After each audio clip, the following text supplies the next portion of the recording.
பேரையர் தருமபுரம் சுவாமிநாதன் அவர்கள் பங்கேற்கும் திருமுறை இதை தொடர் நிகழ்ச்சிக்கு வருகின்ற பெருமக்கள் அனைவருக்கும் உங்களுடைய வணக்கத்தையும் நன்றியும் தெரிவித்துக் கொள்கிறோம். இன்றைய நிகழ்ச்சியினை கந்தகோட்டத்து அடியார் திருக்கூட்ட வழிபாட்டு சங்கத்தின் செயலாளர் திரு வித்யானந்தம் அவர்கள் திருவிளக்கேற்றி துவங்கி வைப்பார்கள்.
இன்னைக்கு 2 நல்ல நாள். ஒண்ணு கிருத்திகை, 2வது அமாவாசை. கிருத்திகை ஆனதுனால ஒரு அரை மணி நேரம் முருகனை வாழ்த்தி விட்டு மறுபடியும் தேவாரத்துக்கு வரலாம். ஏன்னா இன்னைக்கு அவனுக்கு உரிய நாள். இன்னைக்கு என்னுடைய நாள்ல என்ன சொல்லலையேன்னு நினைக்கப்படாது இல்லையா? அதனால 2 திருப்புகழ் இதெல்லாம் பாடிவிட்டு மறுபடியும் தேவாரத்துக்கு வந்துடுவேன்.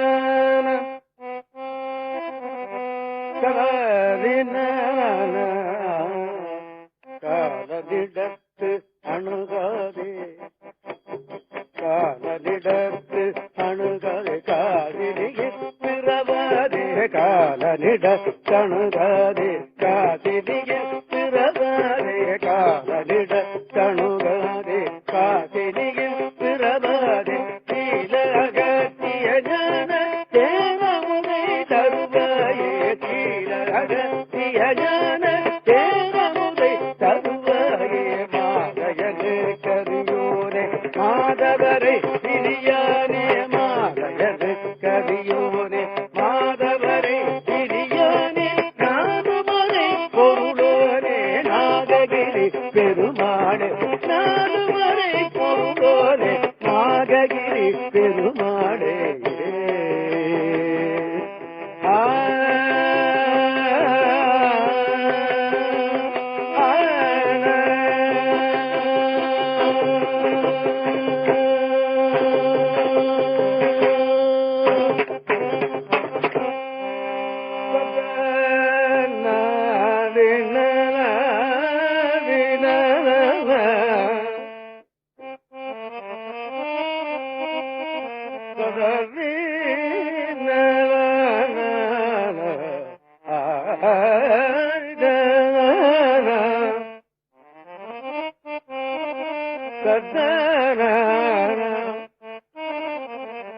பேராதரிக்கும் அடியவர்தம் பிறப்பை ஒழித்து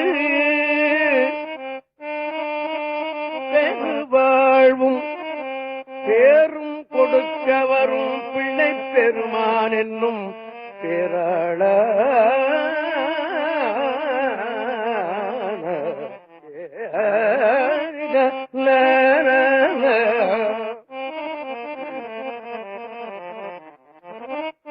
பேராதரிக்கும் அடியவரும் பிறப்பை ஒழித்து பெருவாழும்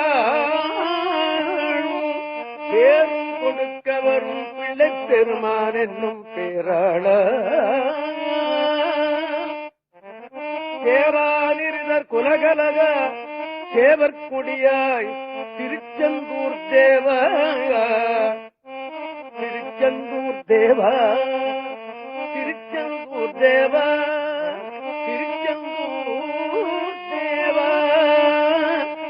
பேராதரிக்கும் அடியவரும் பிறப்பை ஒழித்து பெருவாழும் பேரும் கொடுக்கவரும் பிள்ளை பெருமான் என்னும் பேராள சேரா நிருதர் குலகனக சேவற்குடிய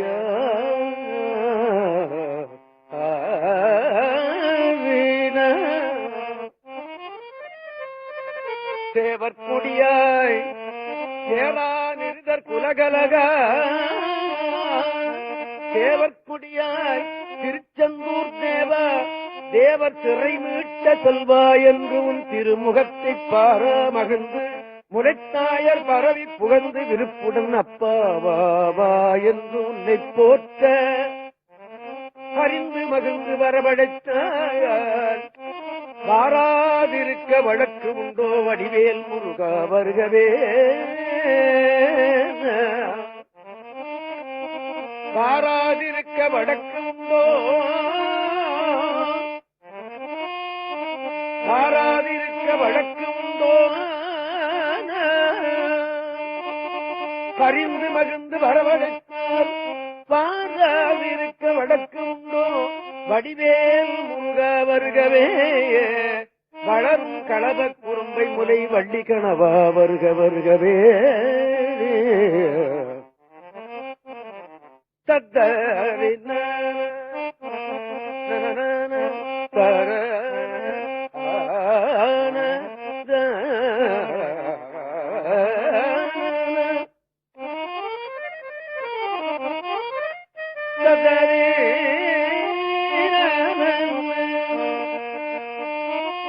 இது திருச்செந்தூர் பிள்ளைத்தமிழ். இதை இயற்றியவர் ஒரு வைணவர். வரலாறு என்ன சொல்லுகிறது அப்படின்னு கேட்டா, அந்த வைணவருக்கு திருவில்லிபுத்தூர் ஊர். அவருக்கு வயத்துல ஒரு வலி இருந்திருக்கு. எப்போதுமே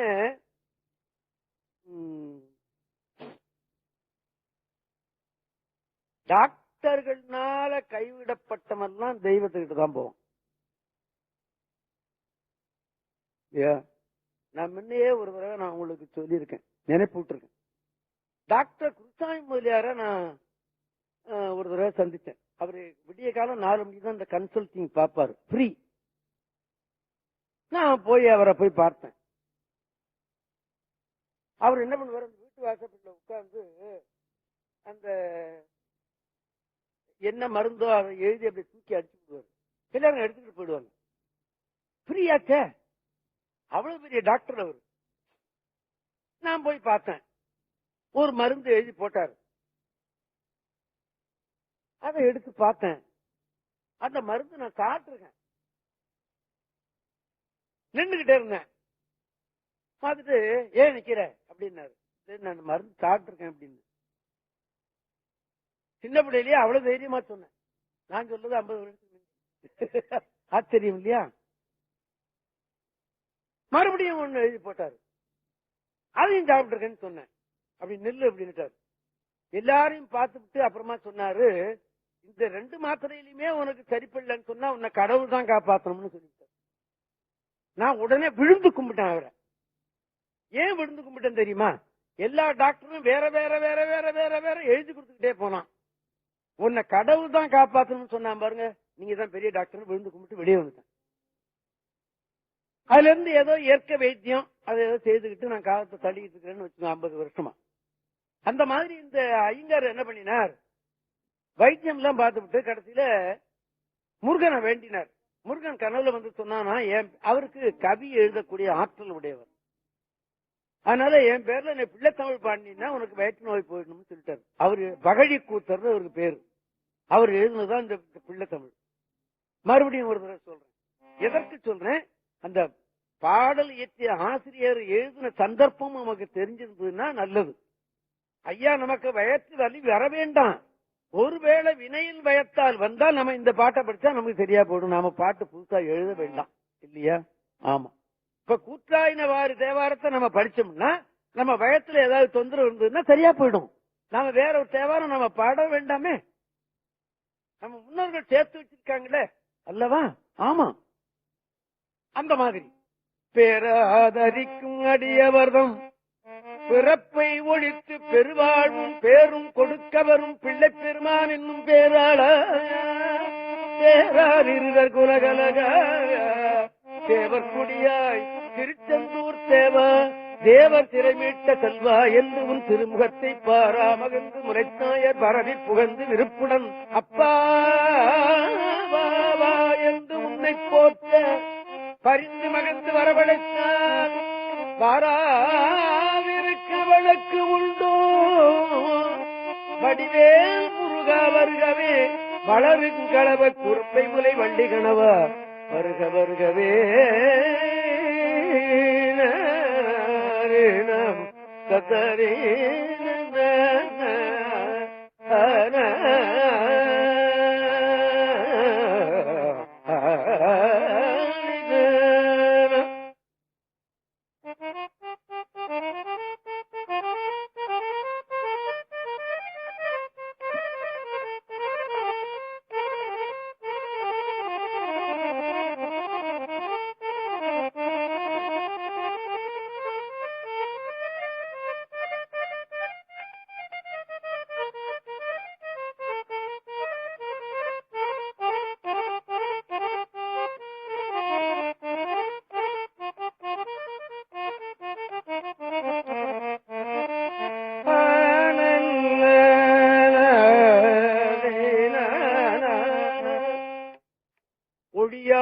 புவனத்து உயிர்க்கு உயிரதாய் நிற்பது ஒரு தெய்வம் உண்டு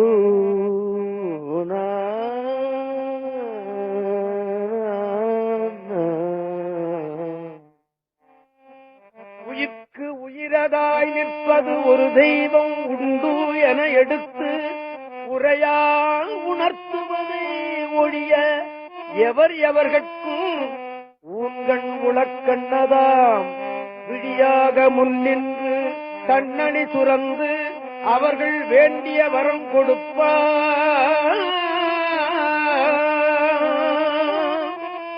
உயிர்க்கு உயிரதாய் நிற்பது ஒரு தெய்வம் உண்டு என எடுத்து உரையால் உணர்த்துவதை ஒழிய எவர் எவர்கட்கும் ஊன்கண் உளக்கண்ணதாம் விழியாக முன்னின்று கண்ணடி சுரந்து அவர்கள் வேண்டிய வரம் கொடுப்பான். அவர்கள் வேண்டிய வரம் கொடுப்பான். வேண்டிய வரம் கொடுப்பான். மெய்கண்ட தெய்வம் இத்தெய்வம் அல்லார் புவியில் வேறில்லை. மெய்கண்ட தெய்வம் இத்தெய்வம் அல்லார் புவியில் வேறில்லை என்று உணர்த்தியால் பொழியாத புயல் தங்கும் புவனமும் திசை முகப்புத்தேள் பெரும் புவனமும் பொன்னுலகு மண்ணுலகு எவ்வுலகு வேண்டினும் பொருளன்றி இவர்க்கு மற்ற அழியாத வீடும் தரக்கடவும் இவனுடன் அம்புலி ஆடவாவே அம்புலி ஆடவாவே அழகு பொலி கந்தபுரி கடைய வரும் கந்தனுடன் அம்புலி ஆடவாவே அம்புலி ஆடவாவே. இந்த திருப்பாடல் குமரகுருபர சுவாமிகள் அருளியது. ஆமா, குமரகுரு சுவாமிகள் வைத்தீஸ்வரர் கோயிலுக்கு போனார். வைத்தீஸ்வரர் கோயிலுக்கு கந்தபுரின்னு ஒரு பேர் உண்டு. தேவாரத்துல எல்லாம் புள்ளிருக்கு வேலூர்னு வரும், அது உங்களுக்கு தெரியும். அங்க போன உடனே முருகன் என்ன பண்ண, பொன்பூத்த குடுமி என்று ஒரு சொல்லை சொல்லி பாடு அப்படின்னு சொல்லிவிட்டான். அவர் பாடினதுதான் இந்த இப்ப பாடின பாட்டு. நல்ல அபூர்வமான கருத்துக்கள்.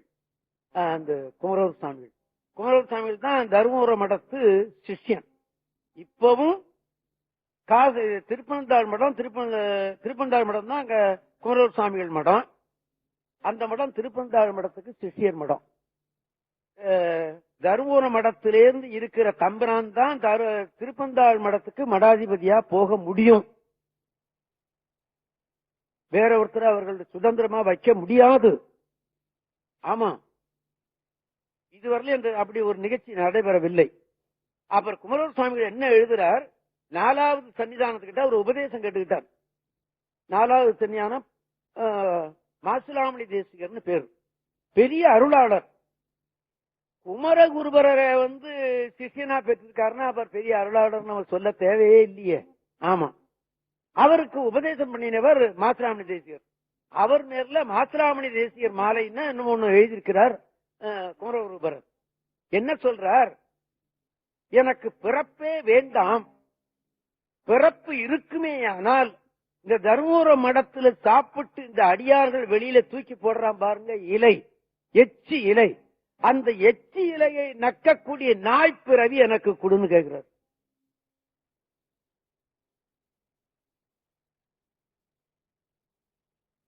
எப்படி இருக்கு பாத்தீங்களா? குமரகுருபர் கேட்டது. அந்த குமரகுருபரர் இந்த வைத்தீஸ்வரன் கோயில் முத்துக்குமார சுவாமி, செல்வ முத்துக்குமார சுவாமின்னு அவருக்கு பேருங்க. அங்க போய் பாத்தீங்கன்னா தெரியும், அந்த சுவாமியை அவ்வளவு செல்லமா வச்சிருக்காங்க. மயில் விசிறி போட்டு விசிறிக்கிட்டே இருப்பான் சாமி. இன்னைக்கு அபிஷேகம் இந்த உலகத்துல அப்படி ஒரு அபிஷேகம் கிடையாது, நான் பார்த்தது கிடையாது.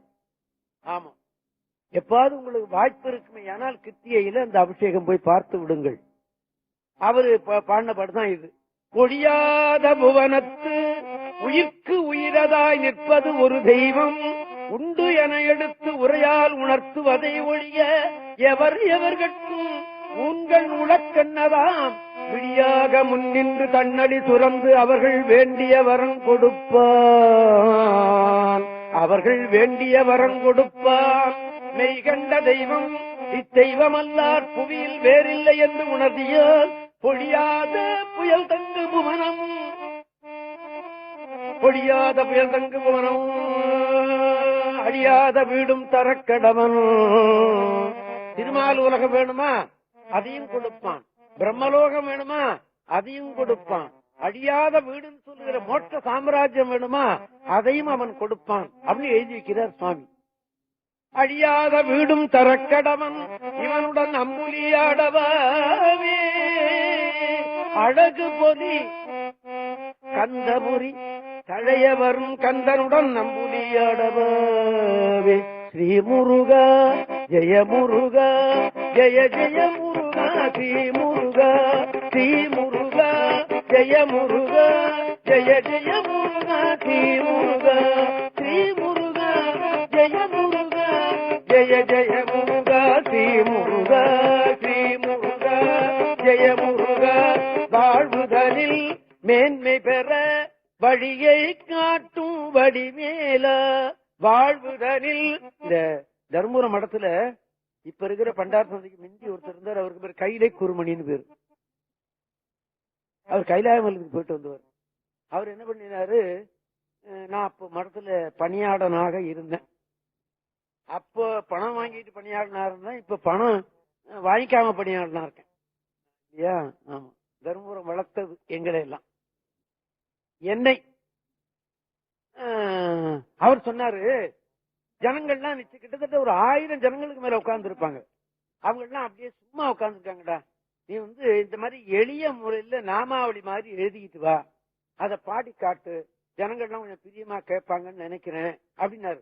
ஒரு 40 நாமாவளி இப்படி எழுதுனேன் அந்த சாமி பேர்ல. புத்தகமா வந்திருக்கு, டேப் ரெக்கார்ட்லயும் வந்திருக்குது, கிராபோன் ரெக்கார்ட்லயே வந்தது. அதுதான் இது. ஸ்ரீ முருகா ஜெய முருகா ஜெய ஜெய முருகா ஸ்ரீ முருகா, ஸ்ரீ முருகா ஜெய முருகா ஜெய ஜெய முருகா ஸ்ரீ முருகா. வாழ்வுதலில் மேன்மை தர மேன்மை பெற வழியை காட்டும் வடிவேலா, நல்ல வழியை காட்டும் வடிவேலா. ஸ்ரீ முருகா ஜெய முருகா ஜெய ஜெய முருகா ஸ்ரீ முருகா. நெஞ்சம் உனக்கு உருகாதோ நெஞ்சம் கனிந்து நீ வாராய், நெஞ்சம் உனக்கு உருகாதோ நெஞ்சம் கனிந்து நீ வாராய். ஸ்ரீ முருகா ஜெய முருகா ஜெய ஜெய முருகா ஸ்ரீ முருகா.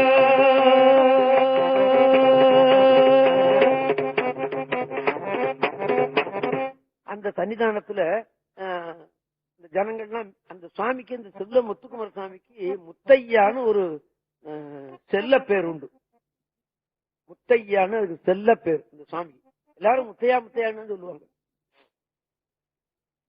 அப்ப நான் ஒரு பாட்டு எழுதினேன். அது ஜனங்கள்லாம் ரொம்ப மிகவும் பிரியமா கேட்டாங்க. அதுல ஒரு 2 வரி, நல்ல சரணம் சரணம் ஸ்ரீ முத்தையா சரவண பவனே ஸ்ரீ முத்தையா சரணம் சரணம் ஸ்ரீ முத்தையா சரவண பவனே ஸ்ரீ முத்தையா அன்பது அருள்வாய் ஸ்ரீ முத்தையா அருளது தருவாய் ஸ்ரீ முத்தையா சரணம் சரணம் ஸ்ரீ முத்தையா சரவண பவனே ஸ்ரீ முத்தையா. வெற்றிவேல் முருகனுக்கு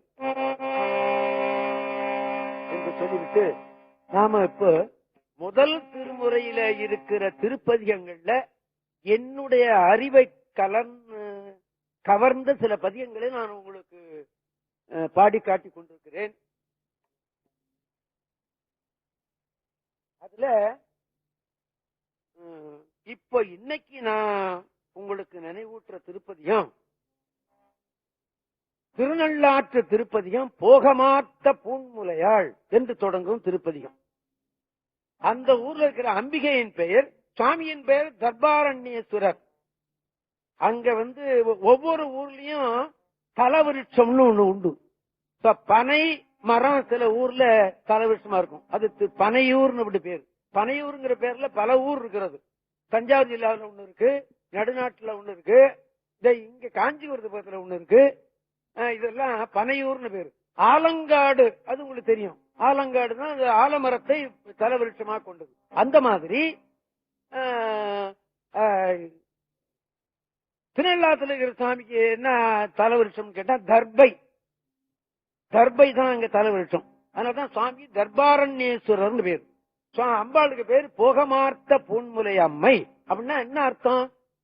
நமக்கு கிடைக்க வேண்டிய நன்மையெல்லாம் இந்த அம்மாள்கிட்ட இருக்குன்னு அர்த்தம். போகமார்த்த பூன்முலையாள் அப்படின்னு பேரு. இந்த திருப்பதியத்தை எப்பவோ சுவாமி அங்க போன போது பாடிவிட்டார்.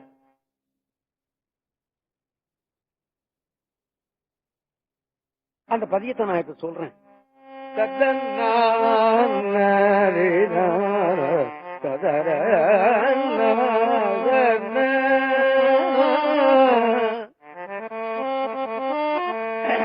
இந்த பதியம் தொடங்கும் போதே அம்பாளுடைய பேரை வச்சு தொடங்குறார். சுவாமி அப்படிதான் செய்யறாரு. இப்ப திருவண்ணாமலை போனாலும் உண்ணாமுலை உமையாளுடன் தொடங்குறாரு. சீர்காழியில போனா வண்டார்குடல் அப்படின்னு சொல்லுவாரு. மைமறு பூங்குழல் அப்படிப்பாரு.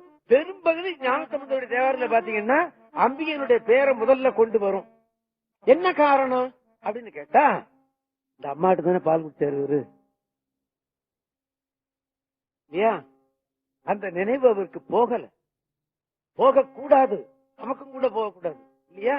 அதனால என்ன பண்றாரு, போகமார்த்த பொன்முலையாள்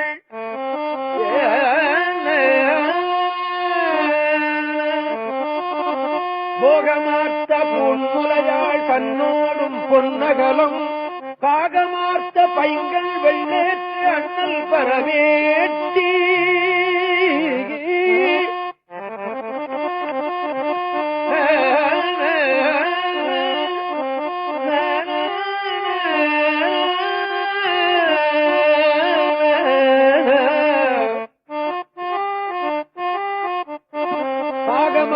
பைங்கள் வெள்ளேற்று அண்ணல் பரமேற்றி ஆகமார்த்த தோலுடையன் கோவனாடையின் மேல் நாகமார்த்தனம் பெருமான் மேயது நல்லாரே.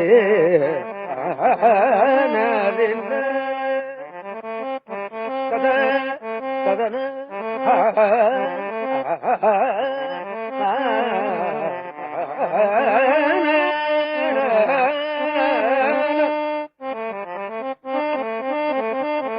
தேவாரம் தான் நம்ம நாட்டுக்கு அடிப்படையான இசை நூல். 7வது நூற்றாண்டுல தோன்றிய நூல். அதற்கு முந்தி தோன்றியதுதான் காரைக்கால் அம்மையாருடைய பாடல். முத்த திருப்பதிகம்னு அதுக்கு பேர். ஆமா. அதுக்கப்புறம் வந்தவர் திருஞான சம்பந்தர். இத நான் சாதாரணமா தேவார பாடசாலையில படிச்சுட்டு அந்த ராக லட்சணம், ராகத்துக்கு உரிய முறைமைகள் அப்பெல்லாம் ஓரளவுக்கு தான் சொல்லி தர்றாங்க தருமபுரம் மடத்துல. ஓரளவுக்கு அத சரியா இருக்கான்னு கரெக்ட் பண்ணி பார்க்கணுங்கிறதுக்காக வேண்டி அண்ணாமலை யூனிவர்சிட்டியில இசைக்கல்லூரில் சேர்ந்து படிச்சு பார்த்தேன். கரெக்ட், அதுல எந்த விதமான தப்பும் கிடையாது. இப்ப இது பழந்தக்க ராகம்னு இருக்கு தேவாரத்துல. ஆனா இன்னைக்கு ராகத்துக்கு பேரு சுத்த சாவேரி அப்படின்னு இருக்கு. கரெக்டா இருக்கு இந்த ராகம், எந்த விதமான தப்பும் கிடையாது. தப்பு ஒன்னே ஒண்ணுதான், என்ன தெரியுமா? சைவ மக்கள் ஆதரிப்பதுல குறைச்சோம். எதுவும் ஆதரிப்பு இருந்தாதானே வளர முடியும். நம்ம குழந்தை கூட நம்ம ஊட்டி வளர்த்தாத்தானே வளரும். நம்ம குழந்தை தான் இல்லையா? அது போல இப்ப தமிழ் சத்தங்க எங்களுக்கு ஊட்டி வளர்க்குது. நிச்சயமா எத்தனை வருஷமா, 50 வருஷம் 51 வருஷமா அது 50 போது வர கூப்பிட்டு வச்சு செய்யறாங்கன்னு சொன்னா யார் செய்யறா? வேற யாரும் செய்யலையா? அதனால சொல்ல வேண்டியிருக்கிற எத்தனை 1000 ரூபாய் செலவு பண்றாங்க அதுக்கா? ஒண்ணு வேண்டாம், எனக்கே கொடுத்துருக்காங்க. 3 வருஷமா நான் இங்க பேசி பாடி காட்டிக்கிட்டு இருக்கேன்னு எனக்கே கொடுத்துருக்காங்களே இல்லவா? ஆமா, அதை பார்த்து அந்த ராகங்கள்லாம் கரெக்டா இருக்கு. போக மாத்து பூநூலைய கண்ணோடும் பொன்னகலம், போக மாத்த பூநூலைய கண்ணோடும் பொன்னகலம், போக மாத்த கைகள்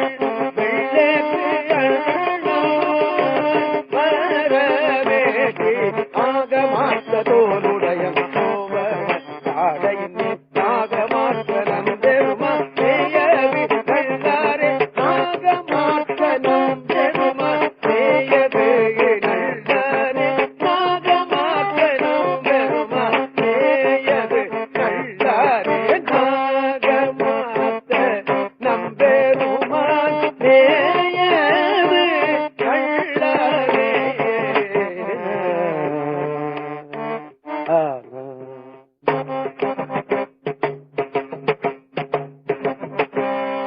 இந்த திருப்பதிகம் திருஞான சம்பந்தர் மதுரைக்கு போவதற்கு முந்தி நான் உங்களுக்கு முன்னாடியே நினைவூட்டி இருக்கிறேன். திருஞான சம்பந்தருடைய அவதார நோக்கம் நிறைவேறிய இடம் மதுரை. திருஞான சம்பந்தமூர்த்தி நாயனார் ஏன் அவதாரம் செய்தார்? சைவ சமயத்தை நிலைபெறுத்துவதற்காக. அது நிலை பெற்ற இடம் எது? மதுரை தான். மதுரையில தான் அவருடைய தொண்டு சரியாக நடந்து இந்த சைவத்தை காப்பாற்றி விட்டு விட்டார் திருஞான சம்பந்தர் இல்லவா? அது உங்களுக்கு நான் முன்னாடியே நினைவூட்டிருக்கேன், உங்களுக்கும் தெரியும்.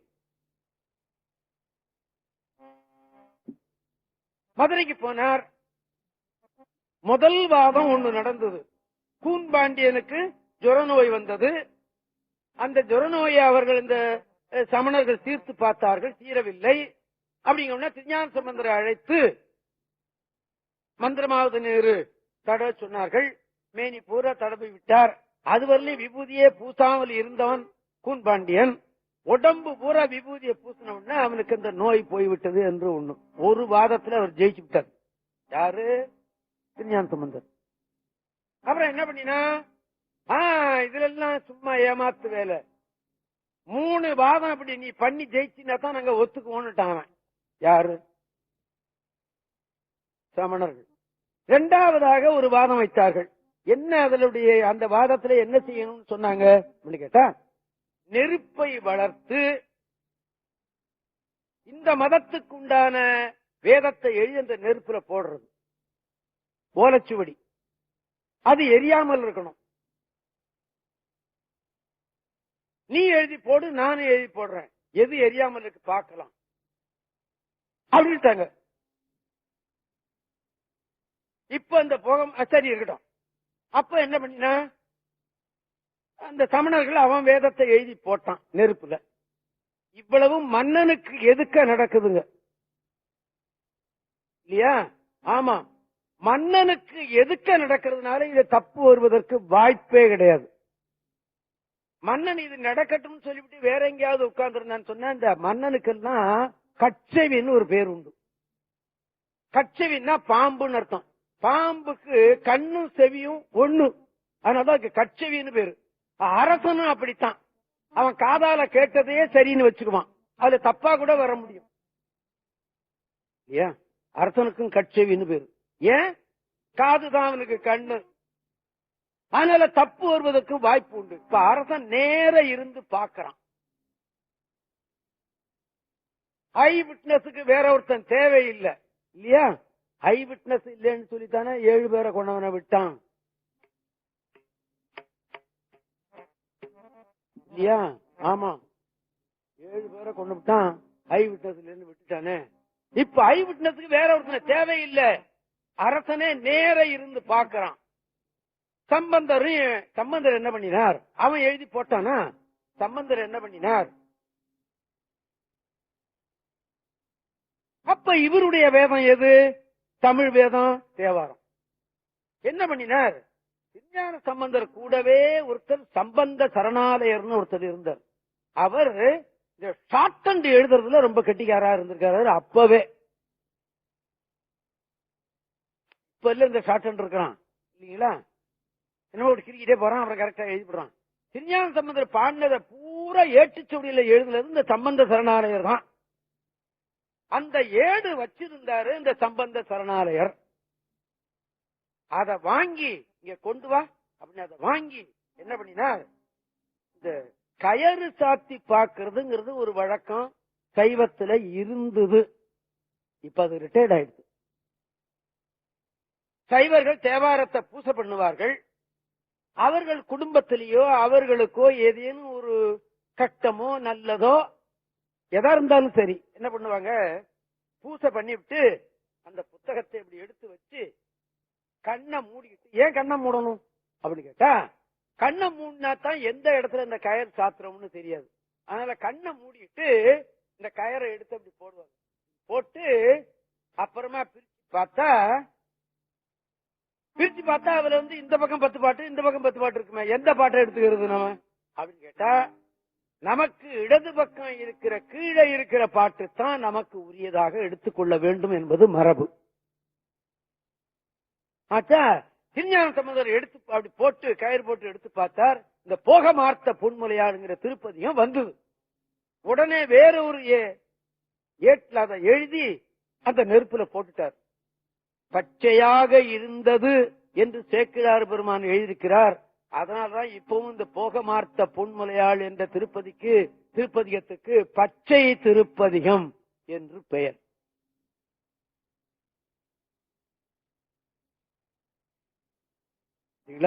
ஆமா, அவ்வளவு அற்புதமான திருப்பதிகம். இந்த திருப்பதிகத்தை நெருப்புல போட்டும் கூட எரியாமல் இருந்ததுன்னு சேக்கிழார் பெருமான் எழுதி வச்சிருக்கிறார். எழுதி வைத்தது தப்புன்னு சொன்னா, எழுதி வைத்தது தப்புன்னு நாம சொன்னோம்னா, நம்ம வீட்டுக்கு ஒரு பத்திரம் இருக்கு பாருங்க, அது கூட தப்பா போயிடும். அப்ப இத தப்புன்னு சொன்னா அப்ப அதையும் தப்புன்னு தானே சொல்லுவான் இல்லையா? ஆமா, நிச்சயமா. அதனால இப்பவும் அதுக்கு பச்சை திருப்பதிகம்னு பேரு. இன்னொன்னு, காசிவாசி அருணந்தி தம்பிரான் சுவாமிகள்னு ஒருத்தர், உங்களுக்கு தெரியும், திருப்பந்தாடுல இப்ப இருக்கிற காசி மடத்து அதிபருக்கு முன்ன இருந்தவர். தேவாரத்துல மிகுந்த ஈடுபாடு உடையவர். லட்சக்கணக்கில் ட்ரஸ்ட் பண்ணிருக்காரு இந்த தேவாரம் வெளிவரத்துக்கு. 12 திருமுறை பதிப்பு நிதினே வச்சிருக்கிறாரு. ஒண்ணும் லட்சக்கணக்கில். இன்னைக்கு பெரும்பகுதியான பேர் கையில தேவாரம் இருக்கிறது அவருடைய பதிப்பு தான். எத்தனையோ கோயில்கள்ல ஓதுவார்களை வச்சிருக்கிறார் அவர். 40 கோயில என்னமோ வச்சிருக்காரு அவர். அப்படி ஆமா, சில இடங்கள்ல தேவார கோஷ்டிக்கே ட்ரஸ்ட் பண்ணிருக்காரு. திருச்சிராப்பள்ளி, மதுரை, திருநாரையூர், காஞ்சிபுரம், திருவாரூர், மதுரை, இந்த ஊர்ல எல்லாம் தேவார கோஷ்டி நடத்துறதுக்குன்னு ட்ரஸ்ட் பண்ணிருக்காரு. ராத்திரி பூரா நடக்கும். இப்ப சில இடங்கள்ல சரியாக நடக்கிறது, சில இடங்கள்ல கொஞ்சம் இழுபறியா நடக்குது. கொஞ்சம் சரியா நடக்கிறது காஞ்சிபுரத்திலையும் சிதம்பரத்திலையும். சிதம்பரத்துல சுவாதி அன்னைக்கு, அதாவது சுந்தர குருபூஜை அன்னைக்கு. காஞ்சிபுரத்துல வந்து இந்த 14வது நாள், பங்குனி உத்திரத்துல 14வது நாள்,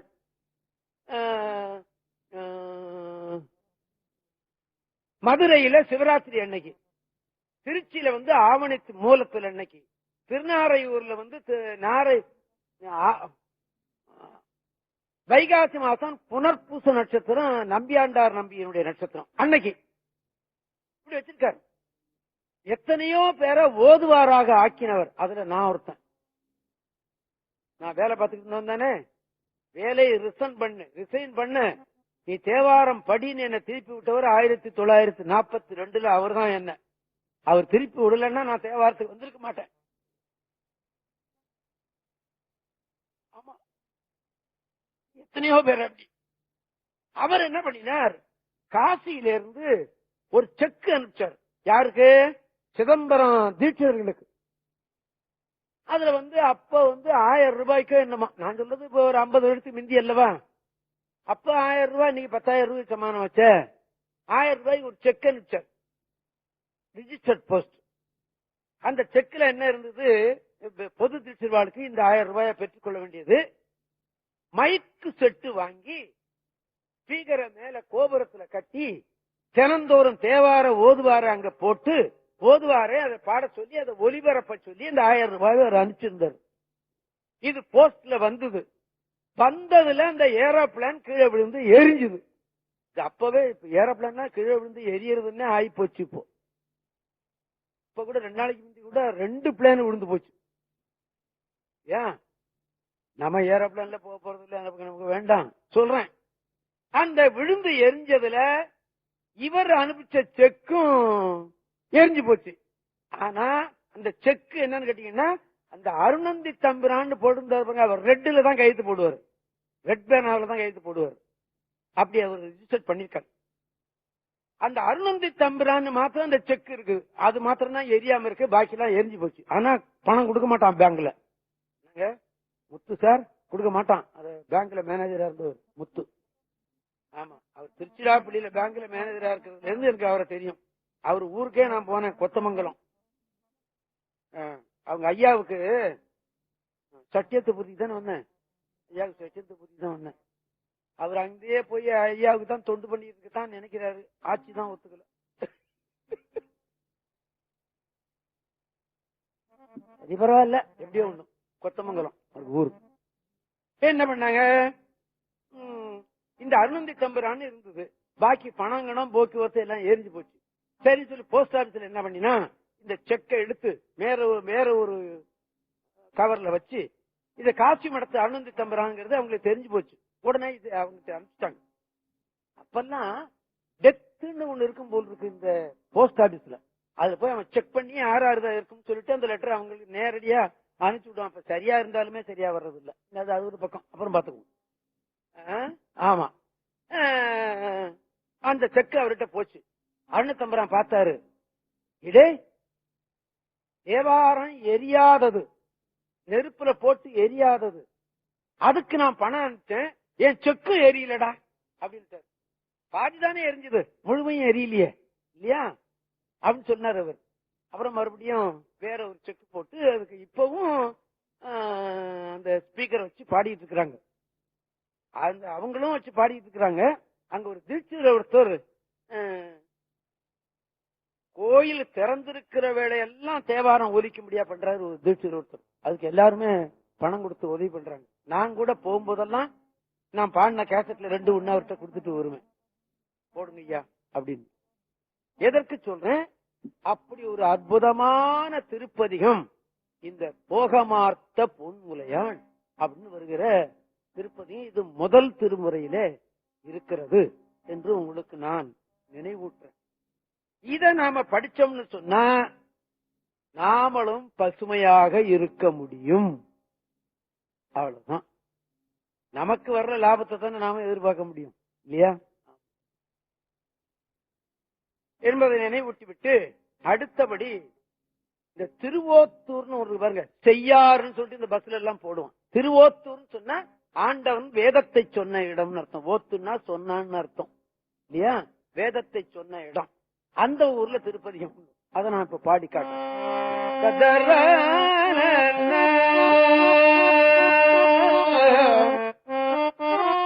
இவ்வளவும் முதல் திருமுறையில இருந்து நான் உங்களுக்கு எடுத்து காட்டிக்கிட்டு இருக்கிறேன். இதற்கு முந்தி ஒரு 5-6 திருப்பதிகம் உங்களுக்கு நான் இந்த முதல் திருமுறையில இருந்து எனக்கு தெரிஞ்சதை சொன்னேன், சொல்லிட்டு வர்றேன் அல்லவா. அது பூரணமா உங்களுக்கு தெரிஞ்சுக்கணும்னா நீங்க தேவாரத்தை வாங்கி படிச்சுதான் தீரணும். இல்லன்னா கேசட்டை வாங்கி சுத்த விட்டு அதை கேட்டுக்கிட்டு இருக்கலாம். அதுதான் இப்ப 2 பங்கு உண்டு. காதலையும் கேட்டுக்கலாம், கண்ணாலையும் பாத்துக்கலாம் அல்லவா. ஆமா, இந்த திருவோத்தூர்ல நடந்த நிகழ்ச்சியிலே பாடின தேவாரத்தை நான் உங்களுக்கு பாடி காட்டுவேன்.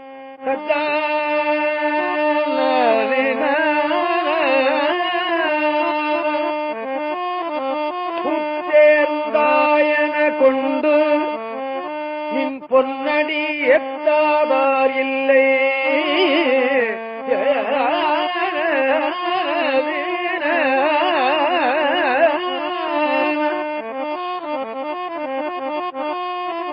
சாமி இந்த பாட்டுல சொல்ற கருத்து என்ன? சிவன்கிட்ட சொல்றார், உன்னுடைய திருவடியை தொழாதவர்களே கிடையாது அப்படி எழுதிட்டார். பூவை கொண்டு உன்னுடைய திருவடிக்கு போடாதவர்களே கிடையாது. போடாதவர்கள் முத்துதான் கிடையாது,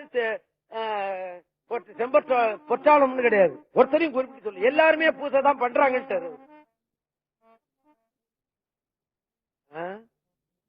கிருஷ்ண பகவான் ஒரு தடவை தர்மரை போய் உலகத்தெல்லாம் சுத்தி பார்த்துட்டு வான்னு சொன்னாராம். சுத்தி பார்த்துட்டு வந்து எல்லாரும் யோக்கியத்தனமா இருக்காங்க, ஒருத்தனும் பொய்யே சொல்றது இல்ல அப்படின்னு சொல்லி சொன்னாராம். திருதராஷ்டிரனை போய் விட்டு சொன்னாராம், எல்லாம் அயோக்கிய பதங்களா இருக்கான்னு சொன்னாராம். அது மாதிரி அவன் பாக்குற கண்ணு இல்லையா. ஆமா, திருஞான சம்பந்தர் பாக்குறாரு, பூத்தேர்ந்தாயன கொண்டு நின் பொன்னடி ஏத்தாதார் இல்லை கிடையாது, எல்லாரும் பூஜை தான் பண்ணிட்டு இருக்கிறான் அப்படின்னு. பூத்தேர்ந்தாயன கொண்டு நின் பொன்னடி எத்தாதார் இல்லை என்னுங்க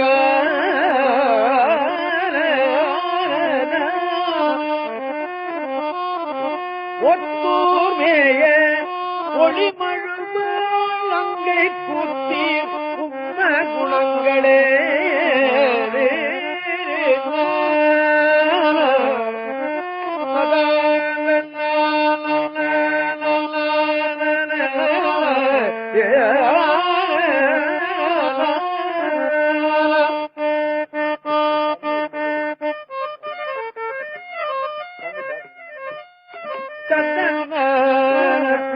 சுவாமி அந்த ஊருக்கு எழுந்திருந்தார். அப்படி திருஞான சம்பந்தர் சீர்காழியில இருந்து புறப்பட்டு பல ஊருக்கு போறது, திரும்பி ஊருக்கு சீர்காழிக்கு போயிடுறது, திரும்பி மறுபடியும் புறப்பட்டு சில ஊருக்கு போறது, அப்புறம் திரும்பி வந்துடுறது. இப்படி 6 தடவையோ என்னமோ அவரு இந்த திருத்தல பயணம் போயிருக்கிறார். சீர்காழி தான் அவருக்கு சீர்காழி பிறந்த ஊர், அருள் பெற்ற ஊர். போவார் திரும்பி வந்துடுவார், போவார் திரும்பி வந்துடுவார், போவார் திரும்பி வந்துடுவார், அப்படி வந்திருக்கிறார். அப்படி இந்த திருவோத்தூருக்கு போனார். அந்த ஊர்ல ஒரு சிவனடியார். இவ்வளவும் பெரிய புராணம் காட்டுகிற வழி. நான் சொல்றது கொஞ்சம் கொச்சையாக இருக்கலாம், அல்லது சின்ன சின்ன தவறுகள் இருக்கலாம். ரவுண்டிங்ல கரெக்டா இருக்கும் இல்லையா. உங்களுக்கு சரியான செய்தி அதுல கிடைக்கணும்னா இங்க பெரிய புராணத்தை தான் படிச்சாகணும். ஆமா, நிச்சயம். அந்த ஊர்ல ஒரு சிவனடியார் இருந்தார். அவர் என்ன பண்ணினார், எல்லாரும் கோயிலுக்குன்னு தென்னை மரம் வைப்பாங்க, மாமரம் வைப்பாங்க, இப்படி எல்லாம் வைப்பாங்க, வச்சு அந்த கோயிலுக்குன்னு கொடுத்துருவாங்க. அப்படி கூட இந்த திருவொற்றியூருக்கு ஒரு சிவனடியார் தென்னை மரம் வச்சு தென்னந்தோப்ப கோயிலுக்கு எழுதி வச்சாராம். நீ தென்னந்தோப்பு கோயிலுக்கு இருந்துன்னா இங்க இருக்கிற பய கொள்ளடிச்சிட்டு போயிட்டே இருப்பான் தேங்காய். இன்னைக்கு இருக்கிற சூழ்நிலை அப்படி.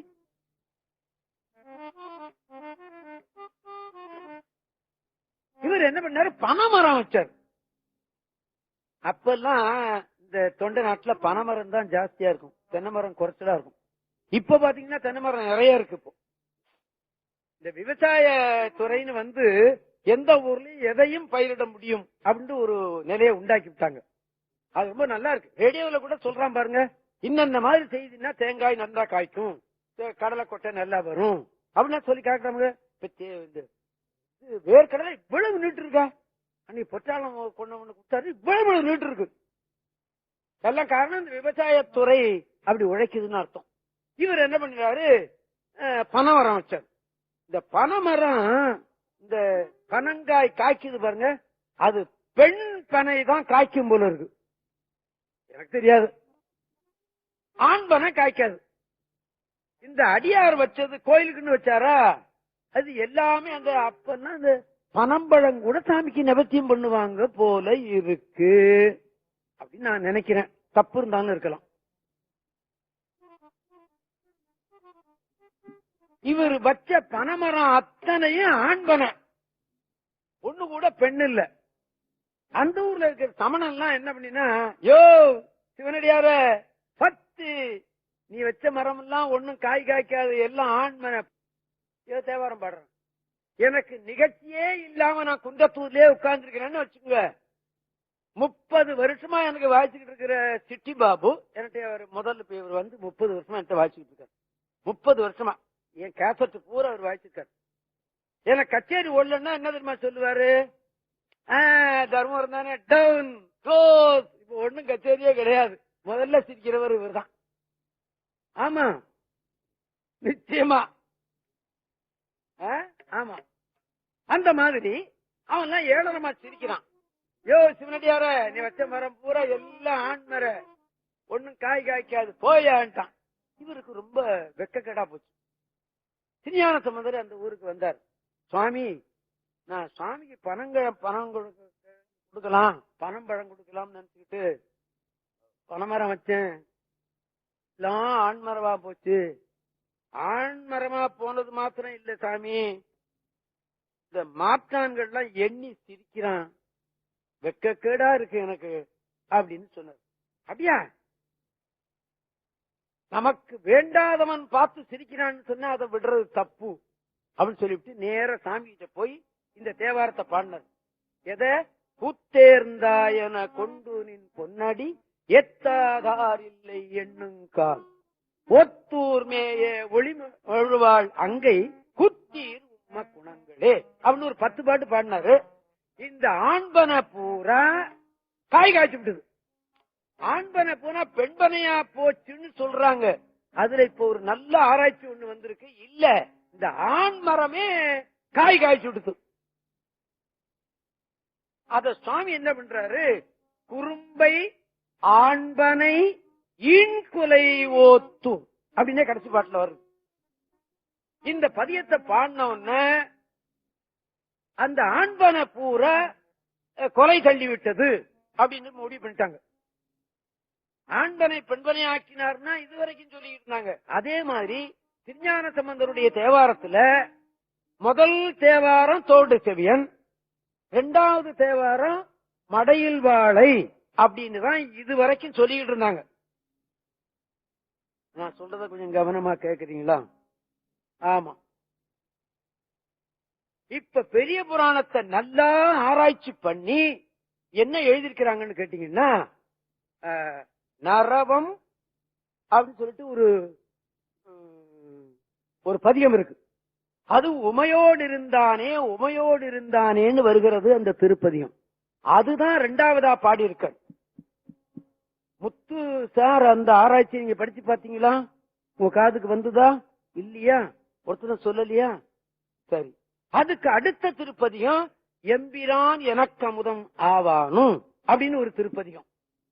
இதற்கு அப்புறம் தான் திருக்கோலக்காவுக்கு போனாருன்னு சொல்லி இப்ப ஆராய்ச்சியாளர்கள் இப்ப நல்ல அறிவு பெருகிருக்கிற காலம் இல்லையா, எடுத்தா நல்லா எண்ணி கு சுந்தரமூர்த்தி அப்படின்னு ஒருத்தர், உங்களுக்கு எல்லாம் தெரியும், நல்ல ஆராய்ச்சியாளர், தருமபுரம் மடத்துல முனைவராயிருந்தவர், இப்ப ரிட்டையர்டு, வெளியில எல்லாம் சொற்பொழிவுக்கு எல்லாம் போறார். அவரு திருஞான சம்பந்த தேவாரம் பிரிண்ட் பண்ணிருக்காரு. அபூர்வமான பிரிண்ட், 250 ரூபாய் அந்த புத்தகம் விலை. அந்த திருஞான சேக்கிழார் காட்டிய வழிப்படி அதை பிரிண்ட் பண்ணிருக்காரு. புத்தகம் வாங்கிருக்கீங்களா நீங்க? தலையாட்டிட்டார் முத்து.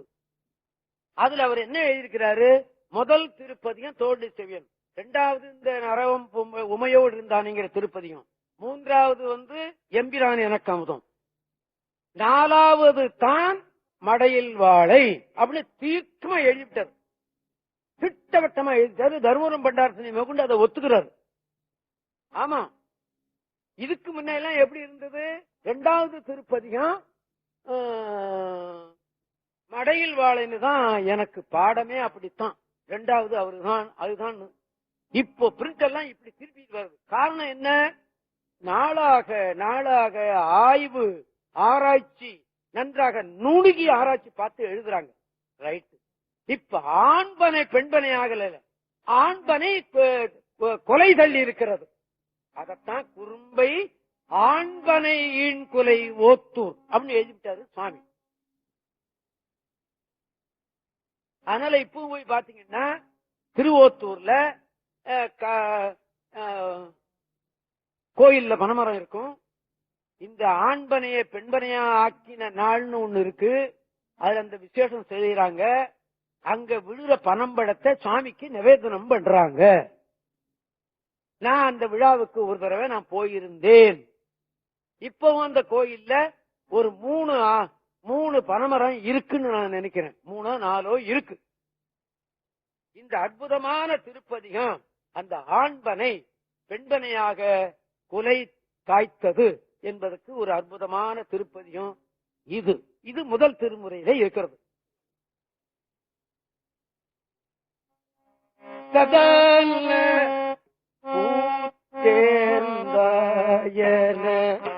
பொண்டூரின் பொன்னடி ஏற்காதாரில்லை எண்ணும் ஓத்தூர் மேய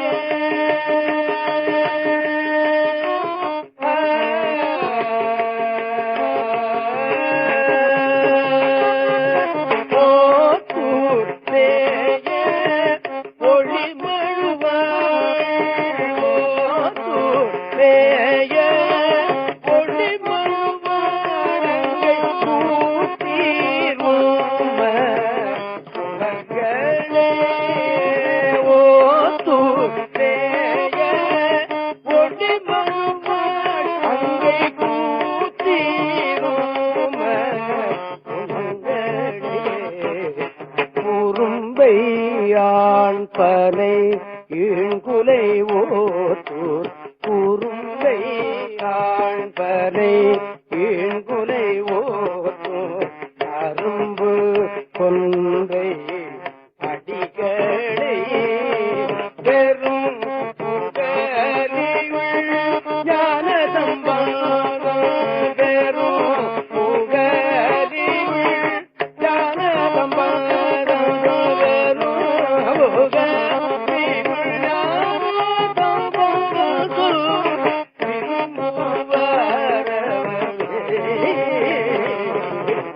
பெரும் புகழியுள் ஞான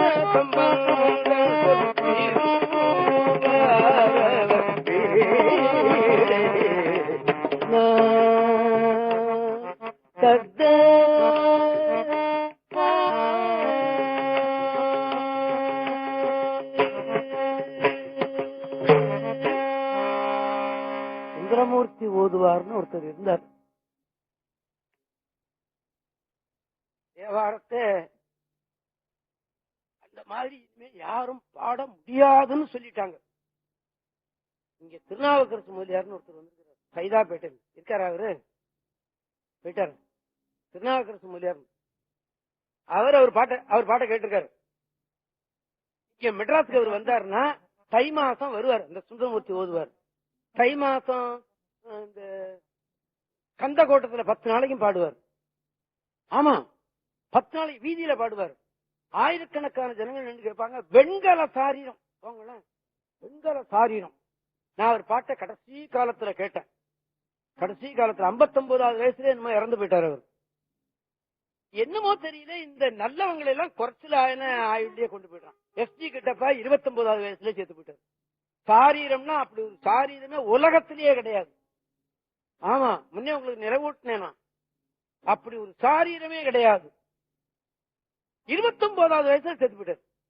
என்ன காரணமோ அப்படி சாவடிச்சு போடுறாங்க. போரும்னு நினைக்கிறானோ என்ன, அவர்கள் தொண்டு போரும்னு நினைக்கிறான் போல. ஆக அவர் 59வது வயசுல இறந்து போனார். சுந்தரமூர்த்தி ஓதுவார். அழகா பாடி எரிஞ்சு விடுவார் தேவாரத்தை. ஆமா, ஆயிரக்கணக்கான ஜனங்கள் நின்று கேட்பாங்க. 1000 பேர் காதலியும் விழும் அந்த பாட்டு. இப்பெல்லாம் மைக்கு, அப்ப மைக்கும் கிடையாது, ஒண்ணும் கிடையாது. அவ்வளவு அழகா பாடுவார் இவரு. இந்த பாட்டை நான் அவர் பாடியே கேட்டிருக்கேன். ஆமா, தர்மபுரத்துக்கு 2 தடவை வந்தார் அவர். இந்த திருப்பதியும் அந்த முதல் திருமுறையில இருக்கிறது. இந்த திருவேற்காட்டுக்கு ஒரு திருப்பதிகம் இருக்கிறது. ஒள்ளித்துள்ள கதிக்காம் இவன் ஒளி. கிட்டத்தட்ட 136 பதிகம் இருக்கிறது. 1360 பாட்டு. ஆமா, 136 திருப்பதிகம் இருக்கிறது. 1360 பாடல்கள் இருக்கிறது இந்த முதல் திருமுறையில. கடவுளே கடவுளே, கிடைக்குமா? இவ்வளவு பாடி வச்சது யாருக்காக? நமக்காக தான் பாடி வச்சார். நாம திருப்பி பார்க்க வேண்டியதுதான் நம்முடைய கடமை இல்லையா? ஆமா, முதல் திருமுறையில ஒள்ளித்துள்ள கதிக்காம இவன் ஒளி வெள்ளியான் உரை. இவ்வளவு நடந்து நடந்து போய் சில இடங்கள்ல பல்லக்கில போய், அவர் தானே பல்லக்கில போனாரு. பாக்கி சுந்தரமுத்து சுவாமிகள் திருநாவுக்கரசர் நடந்து நடந்து தானே. ஆமா, இவராவது பல்லக்கு கொடுத்தா சாமி. நாவுக்கரசர் நடந்து நடந்தே போனார். கைலாயத்துக்கு கூட நடந்தா போனார்.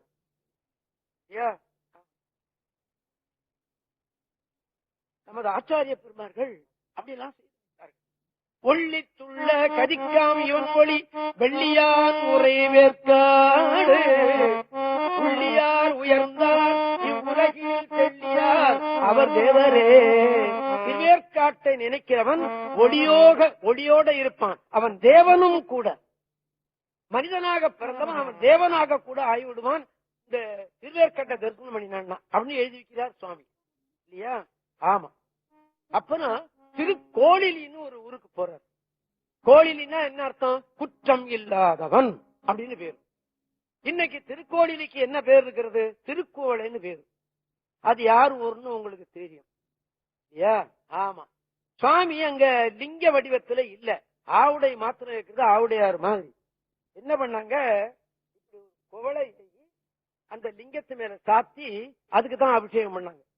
அதனாலதான் திருக்கோளைன்னு இருக்கு பேரு இல்லையா? அரசியல்ல கூட சொல்லுவாங்க, திருக்கோளையார் ஆண்டா என்ன, திருச்சூரார் ஆண்டா என்ன. கருணாநிதிக்கு அந்த ஊர் தான். சொல்ல போனா ரகசியமா சொல்லி வைக்கிறேன், கருணாநிதி தர்ம மடத்து பிள்ளை. ஆமா, அந்த மடத்து அந்த கோயில்ல வேலை பார்த்தவருடைய பிள்ளைதான் முத்து நாயனக்காருடைய பிள்ளைதான்.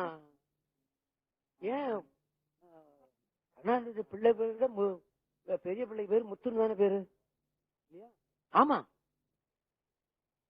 முத்து நாயனக்காருடைய பிள்ளை. சொல்ல போனா கருணாநிதி தருமபுர மடத்து ஜோர்ல வளர்ந்தவர் அவர் அப்படின்னு சொன்னா கூட ஆச்சரியம் இல்லை. ஆனா அவர் நினைப்பார். தருமபுர மடத்துக்கு போயிருந்தப்ப கூட அது சம்பந்தமா ஏதோ கொஞ்சம் அவர் சொன்னார் சொல்லி. இப்ப திருக்கோவில கும்பாபிஷேகத்துக்கு கூட கருணாநிதிக்கு ஒரு கருணாநிதியோட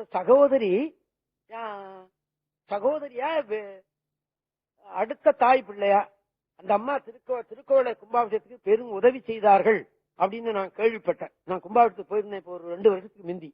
ஆமா, அந்த ஊருக்கு போன போது என்ன சொல்றாரு சாமி, நாள் போய்கொண்டே இருக்கிறதா. வாரியார் சாமி சொல்லுவார், டெய்லி ஷீட்டை கிழிச்சான்னா ஒரு நாள் போயிட்டுன்னு நினைக்கிறானே, தேதியை கிழிச்சிட்டு போடுறான். மந்த்லி ஷீட்டை கிழிச்சான்னா ஒரு மாதம் போய்விட்டது இல்லையா? ஆமா, தன்னுடைய வாழ்நாள்ல ஒரு மாதம் போய்விட்டது, ஒரு நாள் போய்விட்டது, ஒரு வருஷம் போய்கொண்டே இருக்கிறது. நாள் போய் விடுகிறதடா, நீ சிவனை நினைத்து விடு, அவனை பாடிவிடு, இல்லாட்டி அவனுடைய பாட்டை கேட்டு விடு அப்படியே சொல்றாரு. நாளாய போகாமே நஞ்சனியும் கண்டனுக்கே ஆளாய அன்பு செய்வோம். முதல்ல அன்பை கொடுத்து விடு. தேங்காய் பழமெல்லாம் அப்புறம் பாத்துக்கலாம், அபிஷேக ஆராதனை அப்புறம் பாத்துக்கலாம். அன்பை கொடுத்து விடு. ஆளாய அன்பு செய்வோம் மடநெஞ்சே. மடநெஞ்சேன்னா அறிவில்லாத நெஞ்சேன்னு அர்த்தம் அல்ல. சிவஞான எண்ணத்தில் இளமையான நெஞ்சம், முதிராத நெஞ்சம் இல்லையா? மடப்பெண்ணு சொன்னா புத்தி கெட்டவன் அர்த்தம் இல்ல, இளமையான பெண்ணுன்னு அர்த்தம். இங்கே மடப்பெண் மட நெஞ்சேன்னு சொன்னா சிவஞானத்துல இளமையாக இருக்கிறது, முதிர்ச்சி பெறவில்லை என்று பொருள் எழுதிக்கிறார் முத்துவாணிக்க சுவாமின்னு ஒருத்தர். காஞ்சிபுரம் மடத்துல பண்டாரசதியாக இருந்தாங்க, மிகப்பெரியவர்கள். ஆமா, இலக்கணம் இலக்கியம்னா கரைத்து குடித்தவர்கள் அவர்கள். தொண்டமண்டல ஆதீனத்துல மகாசன்னிதானமாக இருந்தவர்கள். அவர்களுக்கு சொந்த ஊர் களம்பூர் அல்ல, ஒரு ஆரணிக்கு பக்கத்துல அந்த ஊர் தான் அவங்களுக்கு. அவங்க எழுதும் போது மடநெஞ்சே என்பது சிவஞானத்தில் முதிர்ச்சி பெறாத நெஞ்சம் அப்படின்னு எழுதியிருக்கிறாங்க. ஆளாய அன்பு செய்வோம் மடநெஞ்சே அரண்நாமும் கேளாய் நம் கிளை கிளைக்கும் நம்ம குடும்பம் விருத்தி ஆகும்டா. ஆமா, எத்தனை பேருக்கு பிள்ளை இல்லைன்னு வருத்தப்படுறான் தெரியுமா?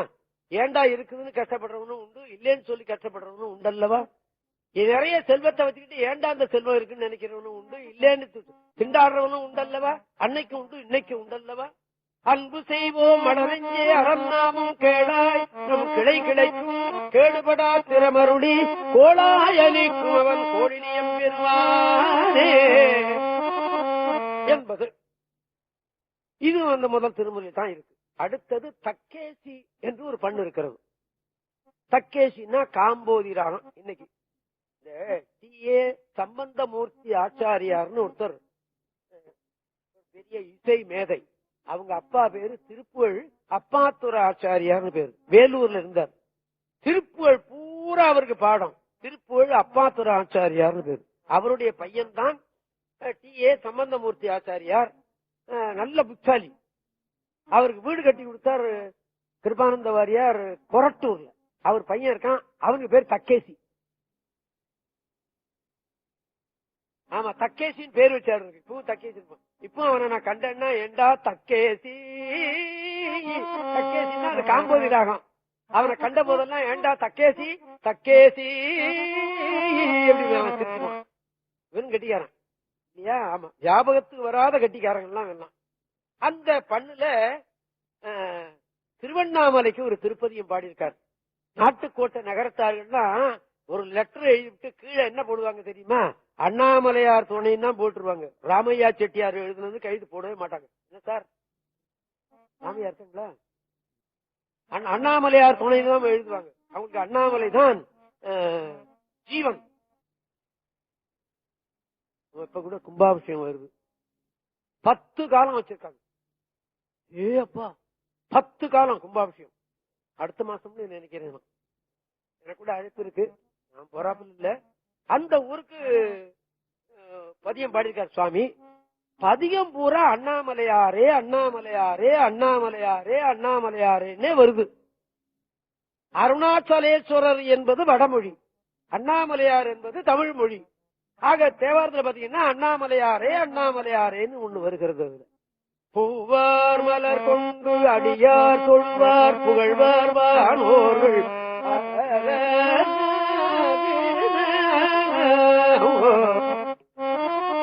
இந்த ராகம்லாம் இளமையில நான் வேலாயுத ஓதுவார்கிட்ட படிச்சேன். பின்னால நான் கொஞ்சம் சங்கீதமும் ஒழுங்கா படிச்சு திருப்பி பார்த்தேன். அப்ப ஒரு தப்பு கூட கிடையாது. எந்த அளவுக்கு எனக்கு அறிவு பெறுகிறதோ, உடல் வளம் இருக்கிறதோ, தொண்டை வளம் இருக்கிறதோ, அந்த அளவுக்கு அதை பாட முடியுது. ஆமா, நிச்சயமாக. பூவார் மலர் கொண்டு அடியார் தொழுவார் புகழ்வார் வானோர்கள். மூவார் புறங்கள் எரித்த அன்பு மூவர்க்கு அருள் செய்த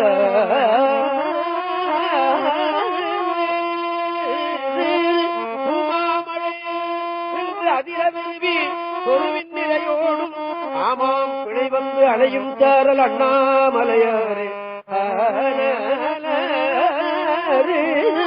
பூவார் மலர் கொண்டு அடியார் தோழுவார் வானோர்கள். மூவார் புறங்கள் எரித்த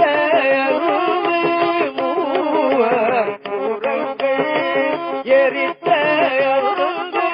பூவர்க்கு அருள் புரிக.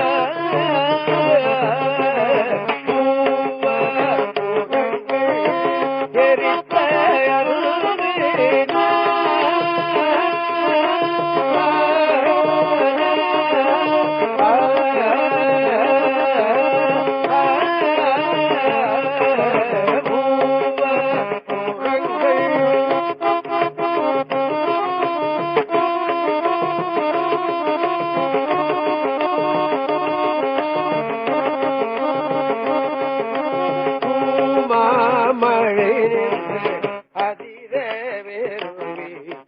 குருவின் ஆமா பிணை வந்து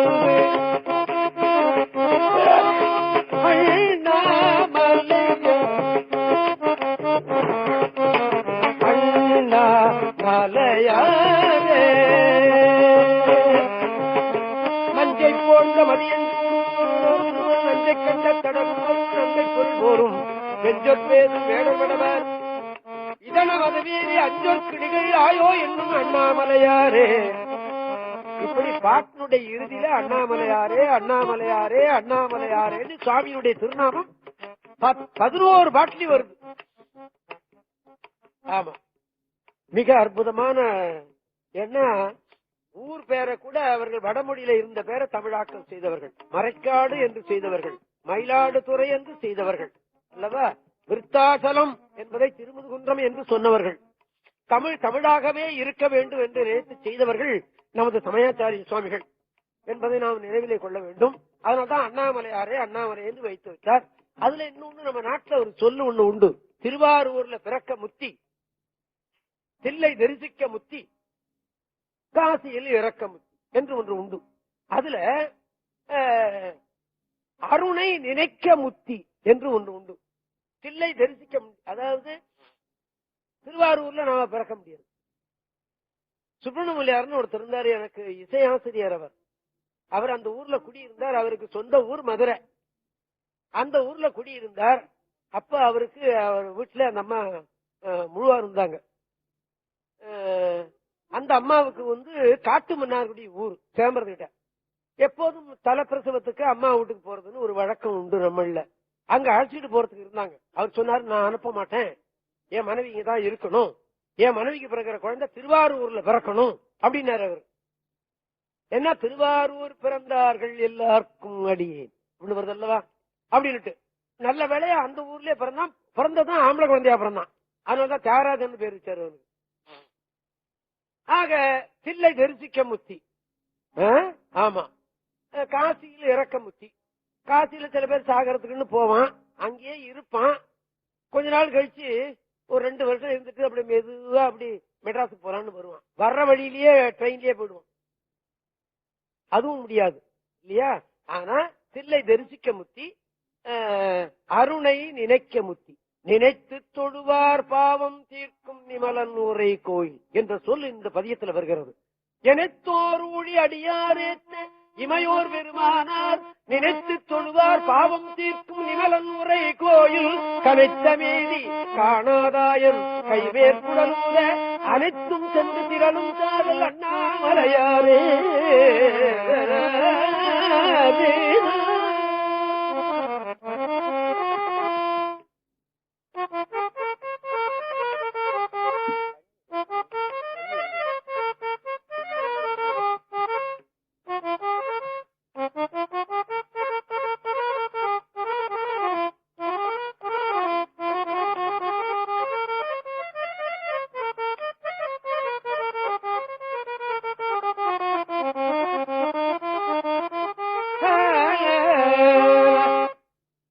கைலாயத்துக்கு இந்த தக்கேசி பண்ணுல ஒரு பதிவு.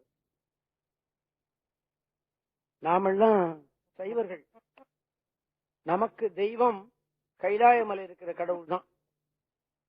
ஆமா, திருநாவுக்கரசர் ஒரு திருத்தாண்டகம் பாடுறார். அதுல எல்லா ஊரையும் சொல்லிவிட்டு கைலாயநாதனையே காணலாமே அப்படின்னு எழுதுவார். திருத்தாண்டகம் எனக்கு நினைவில் இல்லை. எல்லா ஊரையும் சொல்லிட்டே வருவார். சீயாழி, திருக்கோலக்கா, திருப்பழனம், திருவையாறு அப்படின்னு சொல்லிட்டு பாட்டின் முடிவில் என்ன சொல்லுவார், கைலாயநாதனையே காணலாமே அப்படின்னு முடிப்பார். கடைசி பாட்டுல என்ன சொல்லிவிட்டார், எல்லா ஊரையும் சொல்லிவிட்டு எத்தானத்தும் கைலாயநாதனையே காணலாமே அப்படின்னு ஒரு வரி எழுதி வச்சுட்டார். எங்க நீ சிவன் கோயில பாக்குறியோ அதெல்லாம் கைலாயநாதன் கோயிலடா அப்படின்னு எழுதி வச்சுட்டார். என்ன அழகான சொல் பாத்தீங்களா. என்ன போல இருக்கிற சிற்றறிவுக்கே அது மயங்குது. அதுல அந்த அறிவுல எத்தானத்தும் கைலாயநாதனையே காணலாம். எனக்கு வீட்டுக்கு பக்கத்துல ஒரு சின்ன சிவன் கோயில், அதுலதான் நான் வழிபாடு செய்வேன். தினந்தோறும் வழிபாடு அப்படித்தான் என்னால முடியுது. அங்கேயும் கைலாயநாதன் தான் இருக்கிறான் என்பது எண்ணம் எனக்கு வருகிறது. அதுக்கு காரணம் நாவுக்கரசுடைய தேவாரம் எத்தானத்தும் கைலாயநாதனையே காணலாமே அப்படின்னு அவர் முடிக்கிறார். நல்ல அபூர்வமான கருத்துக்கள். அதுல இந்த கைலாயத்துக்கு ஒரு திருப்பதிகம் வருகிறது. இந்த உமையோடு இருந்தானேங்கிற திருப்பதிகம் இந்த தக்கேசி பண்ணுல தான் வருகிறது. தக்கேசி பண்ணு என்பது இதுல வந்தாலும் வரலாற்று முறையில திருஞான சம்பந்தருடைய 2வது பதிகம் அது அல்லவா? அது நான் முதல்லயே நான் சொல்லிட்டேன். அதுவும் தக்கேசி பண்ணுல வருது. அடுத்தது குறிஞ்சி என்று ஒரு பண் காணப்படுகிறது. ராகமும் குறிஞ்சி என்று ஒன்று வருகிறது. இதற்கும் அதற்கும் சம்பந்தம் கிடையாது. இப்ப குறிஞ்சி என்ற பண் குறிஞ்சி ராகத்தில்தான் பாடப்பட வேண்டும் என்று சில பேர் நினைக்கிறாங்க. ஆக இல்லை. தேவார ஆசிரியர்கள் இந்த குறிஞ்சி என்ற பண்ணை ஹரிக்காம்போதியில தான் பாடப்பட வேண்டும் என்று வகுத்து விட்டார்கள். அதுதான் இப்போது நடைமுறையில இருக்கு. அது யார் வந்தாலும் நாங்கள் ஏற்றுக்கொள்வதற்கில்லை. நம்ம சங்கத்து தலைவர் இந்த வருஷம் கூட ஒரு சர்ச்சையில பலவிதமான கருத்துக்கள் மோதும். ஏன்? ஆமா, மோதும் போது நான் ஒரு வார்த்தை சொன்னேன். நீ உங்களுடைய ஆராய்ச்சி அறிவில் அப்படி இருக்கட்டும், ஆனா இன்னைக்கு நடைமுறையில நாங்கள் இதுலதான் பாடிட்டு இருக்கிறோம். இது அப்படியே தான் இருக்கணும், இதை மாற்றக்கூடாதுன்னு சொல்லிட்டேன். அத நம்ம தலைவர் மிகவும் குறிப்பா கவனிச்சுட்டு அதை குறிப்பெடுத்து கடைசி நாள் பேசும்போது அவர் சொன்னார், தருமபுர சுவாமிநாதன் விட்டுக் கொடுக்காமல் அப்படியே அந்த பழமையை காப்பாற்றி விட்டார் அப்படின்னு அவர் சொன்னார். அப்ப எவ்வளவு குறிப்பா அவர் கவனிச்சுட்டா பாருங்க. அவர் ஜட்ஜ் இல்லையா அவரு? ஏன் இவன் சொல்றதையும் அவன் சொல்றதையும் எல்லாத்தையும் சொல்றதையும் கேட்டு வச்சுக்கிட்டு தீர்ப்பு சொல்லணும். கரெக்டா சொல்லிட்டாரு அவர். அந்த மாதிரி இந்த ஹரிக்காம்புகள் தான் பாடப்பட வேண்டும் என்று இருக்கிறது. அதுல திருஞான வள்ளற்பெருமான் சொல்லுவார், நான் பாடிய பாட்டெல்லாம் நாயகன் தன் பாட்டே அப்படிம்பார். இது எளிமையாக புரிகிறது. இந்த கருத்து எங்க இருந்து வந்தது? வள்ளற் பெருமானுக்கு திருஞான சம்பந்தர்கிட்ட இருந்து வந்ததுதான். திருஞான சம்பந்தர் என்ன சொல்றாரு? எனதுரை தனதுரையாக, எனது சொல்லு அவனுடைய சொல்லு இது அப்படின்னு ஒரு திருப்பதியுமே சொல்றாரு. திரு இளம்பயங்கோட்டூர்னு ஒரு ஊர், தூசு என்ற ஊர்கிட்ட, அதாவது காஞ்சிபுரத்திலிருந்து செய்யார் போற வழியிலயோ என்னமோ இருக்கிறது அது. அந்த கோயில் தேவக்கோட்டை மெய்யப்ப செட்டியாருடைய திருப்பணி. அது ரொம்ப கிளமா போய்விட்டது. மெய்யப்ப செட்டியார் எனக்கு நல்ல பழக்கம் உண்டு. அவர்கள் இறந்து விட்டார்கள். அவர்கள் பையன்கள் இருக்காங்க. இப்போ நான் அவரை ஒரு தடவை பார்த்து, அப்பா அப்பிச்சு திருப்பணி பண்ண கோயில் கொஞ்சம் கிளமா இருக்கீங்க, நீங்க செய்யுங்க, அதை செய்யுங்கன்னு சொன்னேன். நான் அவர்கிட்ட தேவக்கோட்டையில பார்த்து செய்கிறேன்னு சொன்னார்.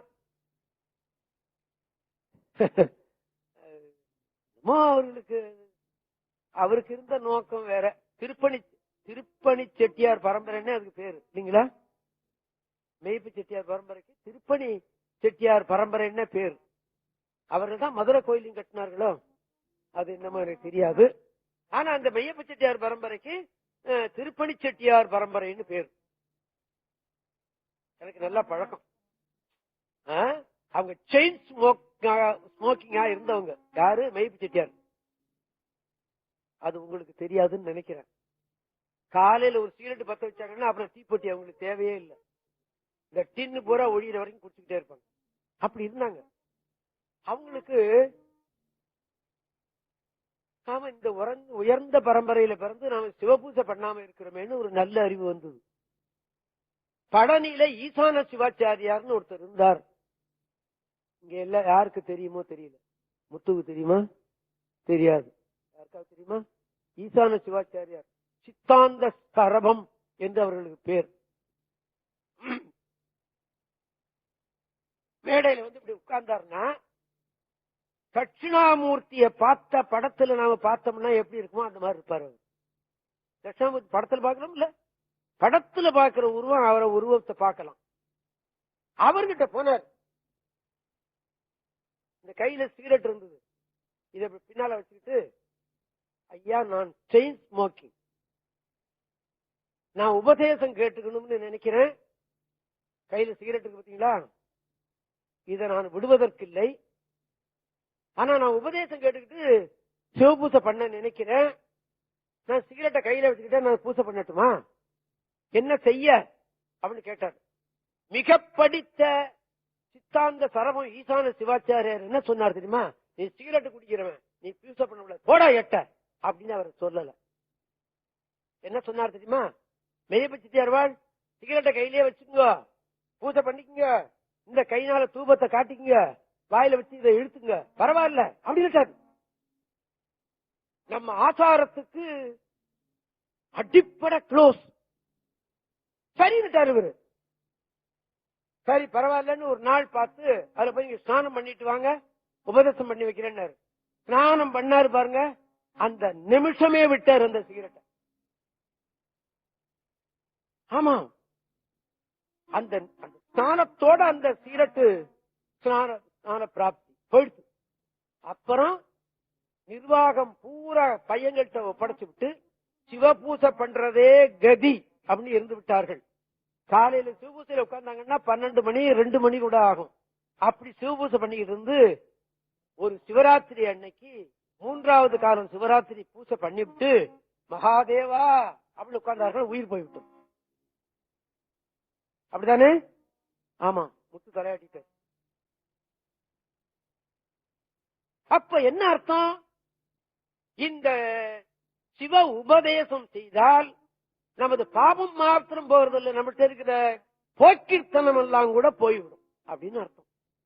மெய்யப்ப செட்டியாரனுடைய வாழ்க்கையில நான் அதைத்தான் பார்த்தேன். அவர்கள் திருப்பணி செய்ததுதான் இந்த இளம்பையன் கோட்டூர்ல திருஞான சம்பந்தர் சொல்றார், எனதுரை தனதுரையாக அப்படின்னு ஒரு திருப்பதியம். பதிகம் பூரா வருது அப்படி. பாலனாம் விருத்தனாம் பசுபதித்தனாம், பாலனாம் விருத்தனாம் பசுபதித்த பண்டுவன் கூற்றுதைத்து அடியவர் கருளும் காலனாம் எனதுரை, காலனாம் எனதுரை தனதுரையாக, காலனாம் எனதுரை தனதுரையாக, காலனாம் எனதுரை தனதுரையாக, கனடரி அங்கையில் ஏந்திய கடவுள் நீலமலத்துணை கண்டு பண் செய்ய நீர்மலர் பூவளைகள் காது விண்டோ ஏலனாரும் இளம்பயங்கோட்டூர், ஏலனாரும் இளம்பயங்கோட்டூர் இருக்கையா பேணியம் எழில் கொள்வதியல்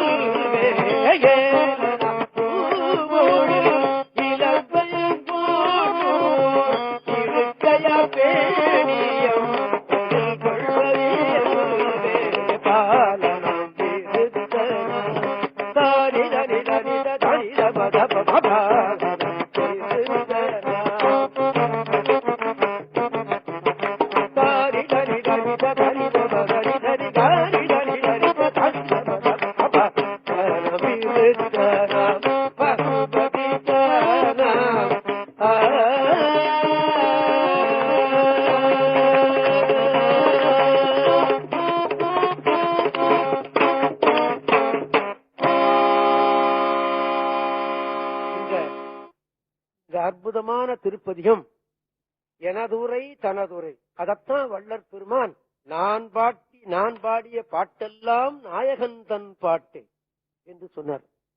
இல்லையா? கொஞ்சம் எளிமைப்படுத்தி சொல்லிவிட்டார். 4 வழியில நடந்தவர் தானே வள்ளற் பெருமான், இல்லையா? ஆமா. அப்புறம்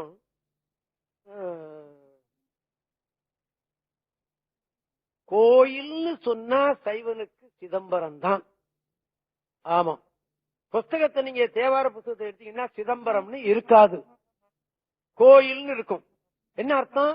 கோயில் என்றால் சிதம்பரம் தான். சைவனுக்கு சிதம்பரம் தான் கோயில். ஆமா, தமிழ்ச்ச சங்கத்துக்கு நான் 3 வருஷத்துக்கு முன்னாடி எழுதினேன். இப்படி தேவாரத்தெல்லாம் சொல்லி காட்டி பாடி காட்டணும், நான் ஃப்ரீயா செய்து தாரேன்னு தான் எழுதினேன். நான் ஏன் இதை சொல்றேங்கிறதுக்கு சொல்றேன். அத ஒரு வருஷம் யோசனை பண்ணி அப்புறமா இப்ப 3 வருஷமா எனக்கு கொடுத்திருக்கிறார்கள். 2003 ஏப்ரல் வரையும் எனக்கு இந்த நிகழ்ச்சியை நடத்தி கொள்ள அவர்கள் கொடுத்திருக்கிறார்கள். அது அவர்களுடைய பெரிய மனது.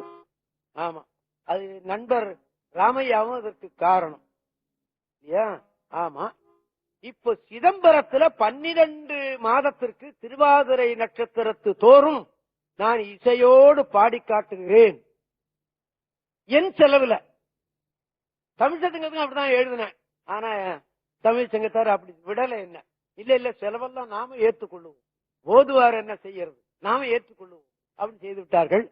சிதம்பரத்துல ஒவ்வொரு திருவாதிரைக்கும் மாலையில 6 மணில இருந்து 8 மணி வரலையும் பக்கவாத்தியத்தோடு பாடுவேன். அது நடராஜ பெருமானுக்கும் நல்ல அடியார்களுக்கும் சேரட்டும் அப்படின்னு ஒரு வருஷமா ஏற்பாடு பண்றதுக்கு முயற்சி பண்ணேன். ஒரு வருஷமா முயற்சி பண்ணிட்டு இருக்கிறேன். அந்த ஊர்ல நடராஜா ஜுவல்லர்னு ஒரு பெரிய மனிதர், அவர் கைலாயத்துக்கு போயிட்டு வந்தவர். வயசு கொஞ்சம் தான், கைலாயத்துக்கு போயிட்டு வந்தவர். அவர்கிட்ட அடிக்கடி சொல்லிட்டு இருந்தேன், சேம்பரத்துல நடக்கிற நாட்டியாஞ்சலின்னு ஒண்ணு நடக்குது பாருங்க, அதுக்கு அவர் தான் தலைவர். ஐயா, நாட்டியாஞ்சலிக்கு தலைவராக இருக்கிற நீங்கள் இந்த திருமுறை அஞ்சலிக்கு தலைவராக இருக்க கூடாதா, இது நடத்தக்கூடாதான்னு கேட்டேன். ஆகட்டும் ஆகட்டும் சொல்லிட்டு இப்ப இந்த மாசத்துல நடக்கிறதுக்கு ஏற்பாடு பண்ணியிருக்காரு.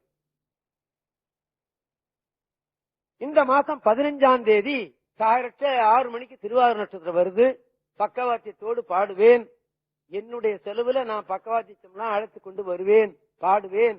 அங்கே ஒலியும் ஒளியும் பிட் நோட்டீஸும் நீங்க போடுங்க அப்படின்னு சொல்லி இருக்கிறேன். யாருக்காவது சந்தர்ப்பம் இருந்து அப்படி வந்தீங்கன்னா அங்கேயும் கேட்கலாம். காரணம் என்ன தெரியுமா? ஆண்டவனுக்கு செலுத்தி விடுவோம் என்பது ஒரு பக்கம், இந்த அடியார்கள் காதில் இந்த தேவாரத்தை சரியாக நாம் சொல்லி விடுவோம் என்ற நோக்கமும் அதுல உண்டு என்பதை நான் தெரிவித்துக் கொள்கிறேன். அந்த ஊர்ல சுவாமி ஒரு அற்புதமான திருப்பதி. என்னத்த சொல்றது, அந்த ராகமும் அந்த பாட்டும் பின்னி பிசைஞ்சுக்கிட்டு கிடக்கு, அதை பிரிக்கவே முடியல. கட்டாங்கு ஏரியோமி கலியை வரமே. இந்த தாளம் சங்கீத கச்சேரியில மிகவும் குறைவு. இதுல வண்டியா கிடக்குயா. உங்கள்கிட்ட இல்லாத ஒன்று என்கிட்ட இருந்ததுன்னா நான் தானே அந்த வகையில நான் பெரியவன் தானே இல்லையா? அதுல சங்கீதக்காரங்கள்ட்ட கிருஷ்ண திருப்புட தாளம்னா மிகவும் குறைச்சல். என்னங்க? ஆமா, 10 கச்சேரி நடந்ததுன்னா ஏதேனும் ஒரு கச்சேரியில ஒரு பாட்டு தான் வரும். தேவாரத்துல வண்டியா வருது. என்ன ஆச்சரியம் வருது இல்லையா? கத்தாங்கு ஏரியோமி கலியை வாராமே பெற்றார் வாழ்வில்லை சிற்றம்பலமே முதல்வல் பாதமே பற்ற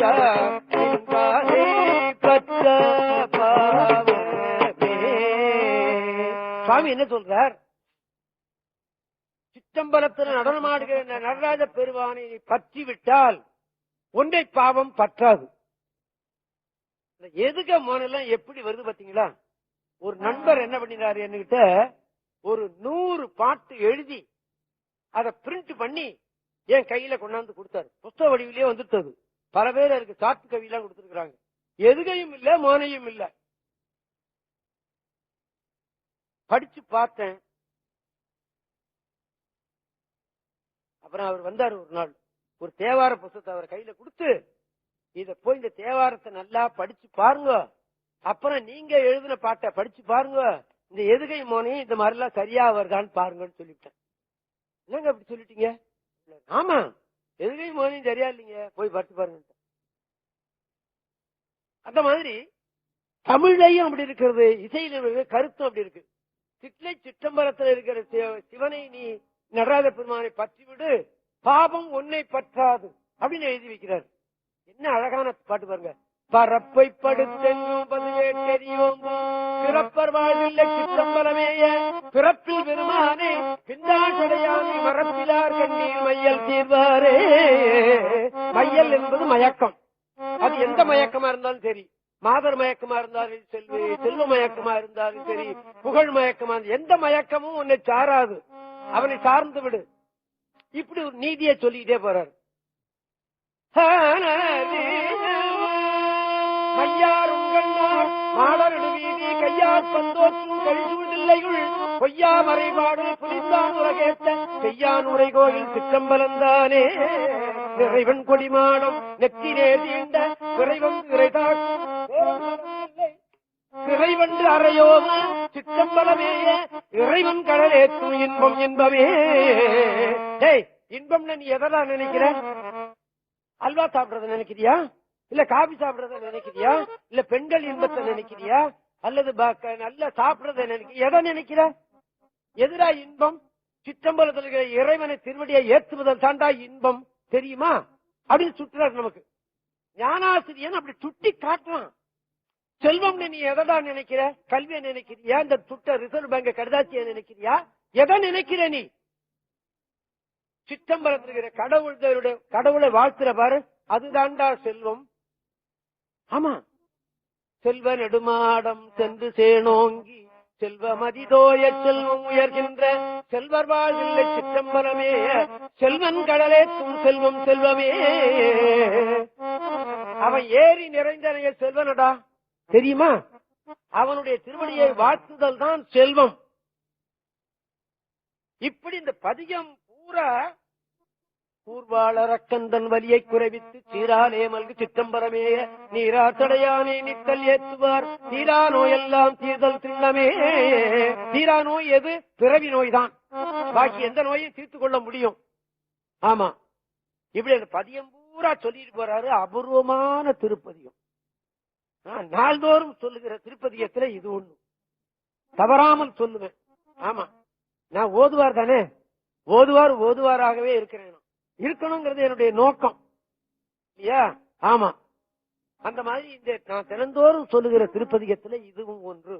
இந்த அற்புதமான திருப்பதிகமும் இந்த முதல் திருமுறையில் தான் இருக்கிறது. இந்த முதல் திருமுறையில இருக்கிறதே இன்னும் நான் குறிப்பெடுத்து வச்சிருக்கிறதே இன்னும் ஒரு மாசத்துக்கு வரும் போல இருக்கு. நான் 12 திருமுறையும் எப்படி நான் சொல்ல போறேன்? சொன்னவர்லயும் சரி இல்லையா? ஒரு பானை சோற்றுக்கு ஒரு சோறு. இப்ப யாரும் பாக்குறது கிடையாது. நீங்க பதமாய போய் சோத்தை எடுத்து நிறைய பாக்குறாங்க. சத்தம் வந்தா கீழே இறக்கிட்டு போயிடுறான் இல்லையா? ஆமா, இருந்தாலும் இந்த சொல்லு இருக்கிறது. அதனால சைவ மக்கள், தமிழ் மக்கள் அறிவுடையவர்கள்.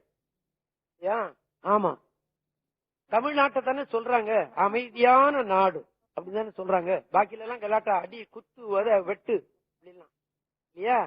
இங்க நாம பகைவனும் நாமும் ஒன்றா தானே இருக்கிறோம் இல்லையா?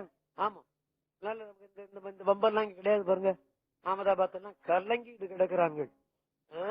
ஆமா, இன்னைக்கு 10 பேர் போனா நாளைக்கு 10 பேர் போனா முதல்ல இல்லாம நாம அண்ணன் தம்பி மாதிரியே பழகிட்டு கிடக்குறோம் பாத்தீங்களா இல்லையா? ஆமா, தவறாக வேண்டி விடாதீர்கள். இன்னைக்கு கூட காலையில டீ குடிப்போம்னு சொல்லிட்டு அப்படி போய்கிட்டே இருந்தா அவர்கள் கடை தான் நிறைய இருக்கு. நான் என்ன பண்றது? எங்க ஒரு கடையில் குடிச்சு மனம் வச்சுக்கோ, அது போது அப்புறமா பாத்துக்கோ. ஆக அந்த நிறைய இருக்கிறது. இயன்றவரையும் ஆண்டவன் எவ்வளவு கட்டளை செய்கிறானோ அந்த அளவுக்கு நாம சொல்லுவோம். இதற்கு மேலெல்லாம் நீங்க அதை வாங்கி படித்தல் தான். படிக்கும் போது பூரா கேசட்ல வந்து விட்டது. அதை வச்சுக்கிட்டு கேட்டீங்கன்னா பதம் பதமா பிரிச்சு பிரிச்சு பிரிச்சு பாடி இருக்கேன். அது உங்களுக்கு உறுதுணை செய்யும் என்று நான் நம்புகிறேன். இதற்கெல்லாம் காரணம் நமச்சிவாய மந்திரம் தான். நமச்சிவாய மந்திரம் தான், நமச்சிவாய பொருள் தான் நம்மளை எல்லாம் இப்படி ஆக்கியிருக்கிறது என்று சொல்லி நமச்சிவாய மந்திரம் சொல்லி நம்ம இந்த கருத்தெல்லாம் சொல்லுவதற்கு வாய்ப்பாக இருக்கிற தமிழ் சங்கத்தையும் நாம வாழ்த்தி நாமளும் வாழ்ந்து அவர்களும் வாழ்ந்து ஆண்டவனையும் வாழ்த்தி விட்டு இந்த நிகழ்ச்சியை நாம் நிறைவேற்றிக் கொள்வோம். அடுத்த மாதம் நாம் சந்திப்போம். லேட்டானாலும் பரவாயில்லை, கருத்துக்களை சொல்லுவதுதான். நான் சொல்றான் பாருங்க, வேகம் விவேகம் அல்ல, காப்பாற்றுதல் தான். பஸ்ல எழுதிட்டு பாருங்க, வேகமா போறது பெருசு இல்ல, உயிர்கள் எல்லாம் கொண்டு காப்பாற்றி விடுறதுதான் பெருசுன்னு சொன்ன மாதிரி எல்லா திருமுறையும் நாம சொல்லுவதை விட ஒன்றை சொன்னாலும் ஒழுங்காக சொல்லி முடிப்போம் என்று எண்ணி மன நிறைவு கொண்டு நாம் எல்லோருமாக சேர்ந்து பஞ்சாட்சரம் சொல்லி இந்த நிகழ்ச்சியை நான் நிறைவேற்றிக் கொள்வோமா.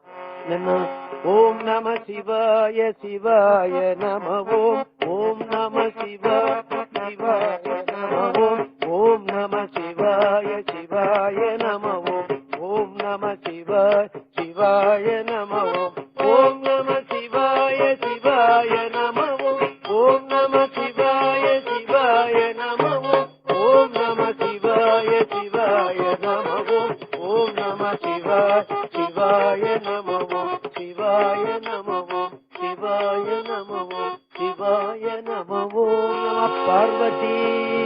ததையே